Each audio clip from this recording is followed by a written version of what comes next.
मैं आपसे कह सकता हूँ, एक गुरु के अंदर परमात्मा से ज्यादा उसमें मिठास है। एक गुरु अपने साधक के अंदर जाके कोई दैवी शक्ति जागृत कर देता है, उसका इष्ट भी हाथ जोड़ दे उसके सामने।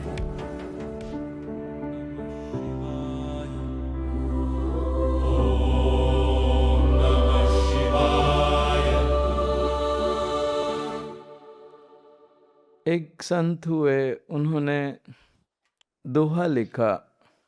दोहा हमेशा 2 लाइन का होता है। चलती चक्की देख के दिया कबीरा रोए, 2 पाटन के बीच में साबुत बचो न कोय। ये संसार की चक्की है, एक काल और एक कर्म। काल हमेशा चलता रहता है और कर्म आपके आते रहते हैं, एक के बाद एक कर्म आते रहते हैं प्रारब्ध बन के। और वो कहता है, वो महात्मा, कि ये काल और कर्म के बीच में सब पिस रहे हैं। चलती चक्की देख के दिया कबीरा रोए, 2 पाटन के बीच में साबुत बचो ना कोई। सब सब पिस रहे हैं, कोई तन दुखी, कोई धन दुखी, कोई मन दुखी। सब किसी न किसी को कुछ ना कुछ है, कोई सुखी नहीं है इधर, सबको कोई ना कोई दुख है।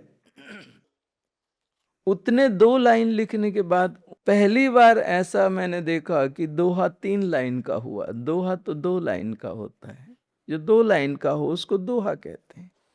उसमें उन्होंने लिखा, लागो रहे जो कील से बाल ना बांको होए। जब वो चक्की जो पुराने जमाने की आपने देखी ना, उसमें एक कील रहती बीच में, वहां पे जो दाने रहते हैं ना, वो चक्की कितनी भी चलती रहे वो दाने नहीं पिसते हैं। तो उन्होंने कहा, गुरु रूपी जो कील है, इस संसार रूपी चक्की के बीच में गुरु रूपी जो कील है, जो उससे लगा रहता है, वो कभी चक्की में पिसता नहीं है, वो बच जाता है। लागो रहे जो कील से बाल ना बाको होए। सच में मैंने एक ऐसा, एक्चुअल में एक तो गुरु भगवान के साथ उनकी कृपा मैंने पाई, लेकिन एक और भी सिद्ध थे जिनके साथ में मैं थोड़ा सा रहा। मुझे आवश्यकता थी उस समय पुष्ट की, और उन सिद्धों को, उन सिद्ध ने भी हमारे को गुरु जैसा जो कृपा करी। तो सिर्फ एक, किसी एक सिद्ध के साथ नहीं, एक से ज्यादा सिद्धों के साथ रहा, और जो उनकी कृपा मैंने देखी, वो सच में परमात्मा से ज्यादा उसमें मिठास है। मैं आपसे कह सकता हूं, एक गुरु के अंदर सैकड़ों माताओं का प्रेम रहता है, वात्सल्य रहता है। अगर एक गुरु आपको मिला, सदगुरु जो स्थिति में स्थित है, तो सैकड़ों माताओं का वात्सल्य उसके अंदर मिलेगा।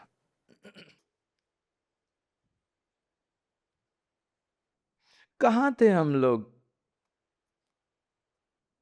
ऐसे भटकते रहते थे। मैं था क्या? कुछ नहीं। एक पत्थर को इतना तरासा जा सकता है कि उसमें भगवान प्रकट हो जाए। वो गुरु है। मैं सत्य कहता हूँ, जंगल में था, बजरंगा की साधना कर रहा था। एक दिन, मैं आपको सत्य ही बोलूंगा, मंदिर में बैठा हूँ। एक दिन साधना कर रहा था, और साधना के समय एक्चुअल उस समय पे बजरंगा को मैंने मित्र के रूप में, एक अष्टांग योग में एक होता है ध्यान, धारणा, समाधि। धारणा 7वें स्टेप है। धारणा में क्या होता है कि आप परमात्मा को किस रूप में, जैसे मीरा ने पति के रूप में स्वीकार किया, कोई गुरु के रूप में स्वीकार करता है। हनुमान चालीसा में गुरु को कहा गया है, हनुमान जी को कहा गया, कृपा करहु गुरु की नाई। गुरु के तरह उसको स्वीकार करने को बोला है हनुमान जी को। तो ऐसे धारणा होती है कि हम, जो हमारे इष्ट हैं, वो हम उनको किस भावना से हम भावें। तो हमने बजरंगा को हनुमान उसको मित्र के रूप में स्वीकार किया। मित्र जो होता है सबसे प्यारा बंधन है। मित्र जैसा कोई नहीं हो सकता। मित्र एक ऐसी व्यवस्था है जहां पे भगवान भी सुदामा के लिए पागल हैं और सुदामा भी परमात्मा के लिए पागल हैं। मित्रता एक बड़ी अद्भुत चीज है। उसका रस जो है वो कभी समाप्त नहीं होता। एक मित्र जिससे आप कुछ भी बोल लो, अपने दिल की सारी बात बता लो, आप सिक्योर रहोगे। वो कभी आपका हित नहीं करेगा। वो आपके सारे सीक्रेट्स अंदर छुपा के रखेगा और आपकी गलत व्यवस्था में भी आपको सपोर्ट करेगा। उसको मालूम है कि तुम गलत जा रहे हो, तुम गिरोगे, उसके बाद भी वो कहेगा मेरा मित्र सही है। वो सपोर्ट देता रहेगा, तुम्हें गाली देता रहेगा, लेकिन बाहर सबके सामने वो तुम्हें बिल्कुल राजा हरिश्चंद्र बनाएगा। अंदर बोलेगा कुत्ते कमीने, ये गंदा काम क्यों कर रहा है, देख लोग क्या सोचेंगे। बाहर आके कहेगा मेरे मित्र के जैसा कोई मित्र ही नहीं है। अंदर गालियां देगा, मारेगा, पीटेगा, दुनिया भर का सब करेगा, लेकिन बाहर आके किसी के सामने तुम्हें छोटा नहीं होने देगा। मित्र चीज ऐसी है कि अगर एक सच्चा मिल जाए ना तो वरदान के जैसा है। एक सच्चा मित्र मिले ना तो परमात्मा के वरदान के जैसा है। मिलना सच्चा चाहिए। तो मैंने भी कहा यार, अगर बजरंगा जैसा मित्र मिले तो फिर क्या कहना है। तो मस्ती में बहुत करता था उसके साथ में, वो आता था और मस्ती करता था उसके साथ में, बहुत हंसी में उसको। और वो बिल्कुल शांत, कोई अहंकार नहीं, एकदम एकदम सरल, कोई अहंकार नहीं, कोई मतलब कोई अहंकार नहीं, एकदम सरल, एकदम शांत, एकदम एकदम एकदम शांत। मतलब उसके साथ रहने के बाद आपको कोई दूसरा पसंद नहीं आ सकता, इतना बेहतरीन वो, इतना बेहतरीन। एक बार उसने साधना के समय में, साधना में था, उसने हाथ जोड़ के खड़ा हो गया मेरे सामने। मुझे लगा बात बिगड़ गई दोस्त, मैंने ज़्यादा ही इससे हंसी मजाक कर ली, ये नाराज हो गया, मैं डर गया। ऐसे अपना इष्ट अपने सामने हाथ जोड़ के खड़ा हो, हमने कहा हो गया काम, गए काम से, 12 बज गए मेरे। क्योंकि गुरु भगवान बहुत स्ट्रिक्ट थे साधना में। साधना में अगर कुछ गलत हो गया तो खतरनाक हो जाते थे, मतलब छोड़ते नहीं थे मेरे को। उस समय साधना के मामले में बहुत स्ट्रिक्ट रहते थे, जबरदस्त स्ट्रिक्ट रहते थे। मैंने कहा मेरे 12 बज गए। अब मैंने हाथ जोड़ा और उनको बोला भगवान आप मेरे इष्ट हो, आप मेरे मालिक हो, आप मेरे सामने हाथ नहीं जोड़ सकते। मैं आपका दास हूँ, मैं आपका साधक हूँ, आप मेरे सामने कृपया ऐसा मत करिए। मैं खत्म ही हो जाऊंगा, मैं बर्बाद हो जाऊंगा। कोई गलती है तो क्षमा करो, लेकिन ऐसा मत करो। मैं क्षमा मांगता हूँ। और मैं पूरा नीचे झुक गया, एकदम झुक गया, एकदम। मैं कभी ऐसा नहीं करता, लेकिन मुझे मालूम था ये साधना डूबी तो खत्म है। आर या पार की बात थी। लेकिन उसने कुछ नहीं सुना, उसके चेहरे के भाव भी नहीं बदले। वो एक ही भाव में खड़ा रहा हाथ जोड़ के, और मैं बहुत विनम्र प्रार्थना करता रहा, सब कुछ करता रहा। आखिरी में वो गायब हो गया। मैं बहुत अंदर से हिल गया। मैंने कहा यार इतना हंसी मजाक, देवता ही तो है वो, मैंने नहीं करनी चाहिए थी, गलत हो गया। बात जब दूसरी बार साधना में बैठा उसके बाद, तब पता चला गुरु भगवान ने मेरे अंदर कोई शक्ति जागृत करी थी। और वो शक्ति इतनी बड़ी थी कि बजरंगा उस शक्ति के सामने हाथ जोड़ के खड़ा था, मेरे सामने नहीं। गुरु भगवान ने मेरे अंदर कुछ एक्टिवेट किया था, वो इतनी पावरफुल थी कि बजरंगा उसके सामने हाथ जोड़ के खड़ा था। मुझे लगा मेरे सामने हाथ जोड़ के खड़ा है। इसलिए वो मेरे से कुछ बात भी नहीं कर रहा था, क्योंकि वो तो किसी और को देख रहा था। अब आप सोचो, एक गुरु अपने साधक के अंदर जाके कोई दैवी शक्ति जागृत कर देता है इतनी बड़ी, कि उसका इष्ट भी हाथ जोड़ दे उसके सामने। ये सारी घटनाएं मेरे साथ में, एक एक घटना ऐसी हुई है कि उसके बाद, और आखिरी अभी आप सोचो कि मैं कोई अफलातून हो गया। हाँ, इतना जरूर हो गया कि अभी एक, लेकिन वो मजा नहीं रह गया, पता। पहले जो, आप जब बचपन में, याद है कभी आपको, वो एक मोची सैंडल बना के देता था, आपके पिताजी, आपके नाना जी या आपके ग्रैंडफादर वो मोची के इधर लेके जाते थे, वो नाप लेता था कागज के ऊपर, वो स्केच निकालता था पैर का, और फिर डिजाइन पूछता था कैसी डिजाइन। मैंने ये अनुभव किया है, पुराने जमाने की बातें हैं। जब पहली साइकिल मिली थी अपने को, कितने उछले थे अपन पहली साइकिल पे। आज आप कार भी ले आओ तो उतनी प्रसन्नता नहीं होती जितनी पहली साइकिल में हुई थी। वो समय ही और था। उस साइकिल को कैसे कपड़ा लेके साफ करते थे, कैसे ऐसे राजा के जैसे निकलते थे। जब उस समय साधना का काल था, और जिद करता था मैं, और जिद भी ऐसी करता था, देवताओं से बात होने लगी थी। सन्यास के पहले ही मैंने भगवती के दर्शन हुए, भगवती पुकारती थी, देवताओं से कांटेक्ट होते थे, सब बात हो, वो बोलते थे कुछ ऐसा, सब होता था। तो कभी कोई चीज चाहिए हो,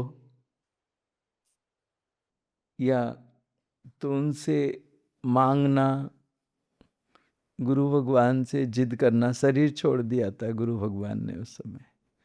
गुरु भगवान फिर भी उनसे, देवता वगैरह ऐसे कनेक्ट होते थे, गुरु भगवान भी कनेक्ट, मांगना, जिद करना, वो जो जिद करके लेने में जो मजा था। अभी तो व्यासपीठ दे दी, तो व्यासपीठ दे दी तो शक्तियां दे दी उन्होंने, सब अधिकार दे दिए कि तेरे को जो लगता है कर। व्यासपीठ आने के बाद क्या होती है, दैवी शक्तियां दे दी जाती हैं, सारी व्यवस्थाएं आपको हैंड ओवर कर दी जाती हैं, आपको एक राज्य अभिषेक कर दिया जाता है कि चलो हो गया। उत्तराधिकारी के बाद में सिंहासन पे बैठा दिया। लेकिन इस व्यासपीठ पे बैठना और वो जिद करके लेना, वो अभी भी याद है। राजा बन के भी वो सुख नहीं है। आप लोग देखते हो ना, व्यासपीठ पे मैं बैठ के बोलता हूँ चलो ऐसा करो, जरा ये कर दो, जरा ये कर दो, देखा है ना आप सब लोगों ने, ये राजा के जैसी व्यवस्थाएं हैं। उस समय जो देवी शक्तियां होती हैं, जो जो भी होते हैं, उनको बोलता हूं ना ये कर दो, तो ये व्यासपीठ का पावर है, ये अधिकार। लेकिन इसमें वो मजा नहीं है जो जिद करके लेने में आता था वो उस समय। वो भी एक दिन थे अपने, जब अपन कहते थे गुरु भगवान।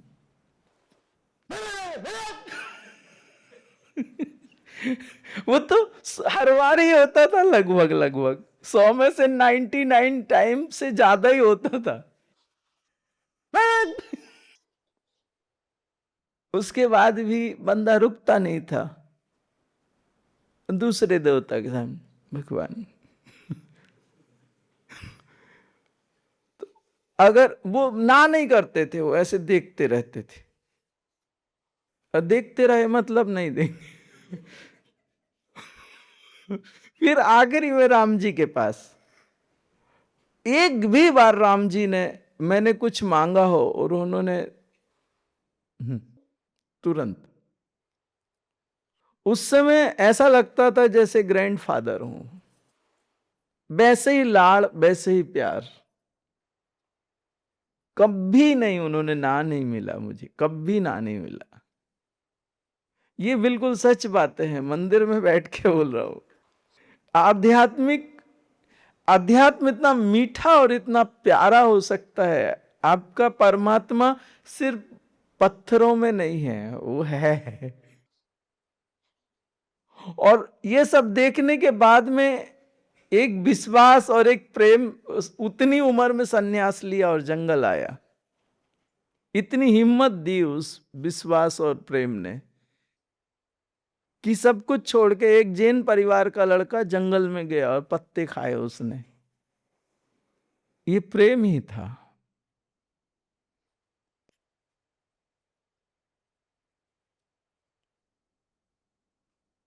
बहुत। और लोग उस समय भिखारियों जैसे रहता था, तो कभी कहीं दिख गए लोग तो वो गालियां वालियां भी देते थे, सब करते थे मुझे। वो सब सहन करता था, उसकी मोहब्बत थी ना। और आज भी इतना सब कुछ है, लेकिन बदला एक चीज नहीं बदली, मेरा इनके प्रति अट्रैक्शन। वो पहले भी जितना था आज भी उतना ही है। पहले ये साथ में नहीं रहते थे तो रोता था, अभी ये साथ में रहते हैं तो सुकून से हो। अंतर सिर्फ इतना आया। लेकिन अट्रैक्शन कम नहीं हुआ।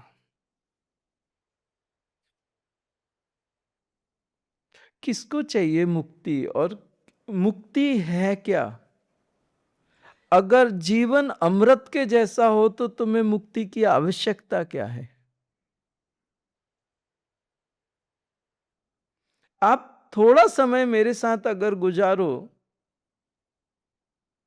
तो आपको लगेगा बेस्ट है ये। जब आप पूरे सेटिस्फाई हो जाओ, रिलैक्स हो जाओ, तो आपको दूसरी चीज की क्या जरूरत है? मैं कहता हूं अध्यात्म के रास्ते इतने बेहतर है ना कि उन रास्तों पे चलने के बाद मुक्ति की आवश्यकता, ऐसा लगता नहीं है कि मुक्ति चाहिए। और ये बात सिर्फ मैं नहीं सोचता, ये एक्चुअल मुक्ति 5 प्रकार की होती है। सालोक्य मुक्ति, सारूप्य मुक्ति, सामीप्य मुक्ति, सायुज्य मुक्ति, ऐसे 4-5 प्रकार की होती। इसमें बहुत सारे साधुओं ने और भगवान से भेद भक्ति मांग ली। बोले नहीं, आपके साथ चले जाएंगे तो फिर सब खत्म हो जाएगा, दी एंड हो जाएगा, फिर कुछ भी नहीं, फिर कुछ कर ही नहीं सकते। आप में जाके आप हो जाना है। फिर हमारा, हम अगर कुछ करना चाहें तो फिर आप जो करोगे हम उसमें ही सम्मिलित हैं, हम और आप में सामीप्य मुक्ति, सालोक्य मुक्ति, सायुज्य मुक्ति, मतलब वो ये सब आपके ही आजू बाजू घूमते रहो ग्रह नक्षत्र के जैसे। बोले भगवान अभी तो मुक्त हुए हैं, अभी तक तो हम बंधन में थे। आपकी माया ने ऐसा जकड़ा हुआ था कि हम लोग जिए कहां। बंधन में जीना कोई जीना है? अब तो मुक्त हुए हैं, और अब मुक्त हुए तो हम आप में समा जाए, तो हमने जीवन का आनंद लिया ही कहां है? अरे मुक्त होके संसार में जाएंगे और अनुभव करेंगे संसार को। अभी बंधन में अनुभव किया था, अब मुक्त होके संसार को अनुभव करेंगे, देखेंगे संसार कैसा है। अब आपकी माया का डर नहीं है क्योंकि अब मुक्त हो गए। अब ये आपकी माया मुझे डस नहीं पाएगी, अब ये मुझे छल नहीं पाएगी। इसलिए परमात्मा मुझे भेद भक्ति दे दो आप। सारूप्य मुक्ति नहीं चाहिए, सालोक्य नहीं चाहिए, सायुज्य नहीं चाहिए, सामीप्य नहीं चाहिए, भेद भक्ति दे दो। मुक्त तो रहेंगे लेकिन हम अलग से, जैसे सब जीते हैं वैसे मुक्त होके जिएंगे। उन्होंने भेद भक्ति मांगी,